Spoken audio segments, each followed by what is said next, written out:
Voici Antoine. Antoine a 32 ans et travaille pour une société d'informatique. Comme tous les soirs, il prend son train pour rentrer chez lui. Mais aujourd'hui, Antoine a 15 minutes d'avance.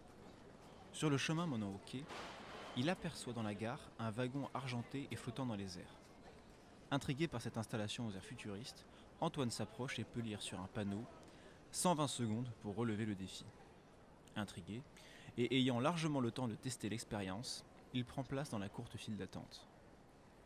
Lorsque vient son tour, l'hôte d'accueil ouvre les portes et le fait entrer. Une fois Antoine installé dans le wagon, un message s'affiche.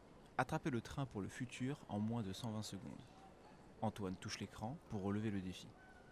Une vidéo interactive se lance alors et Antoine a 2 minutes pour traverser une gare et monter à bord du train pour le futur.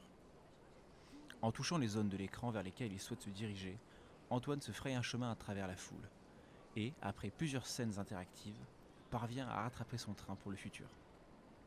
À ce moment, le jeu informe Antoine qu'il a perdu. Il est surpris, lui qui pensait pourtant avoir si bien réussi. La vidéo revient alors en arrière et révèle des scènes de harcèlement sexuel qui étaient dissimulées dans le parcours.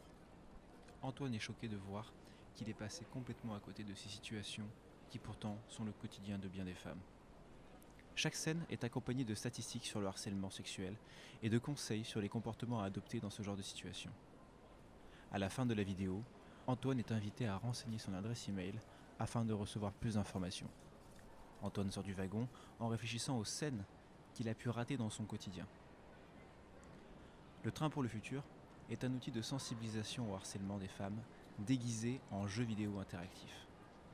Il a pour but de sensibiliser les usagers des transports en commun afin qu'ils soient plus vigilants dans leur trajet de tous les jours.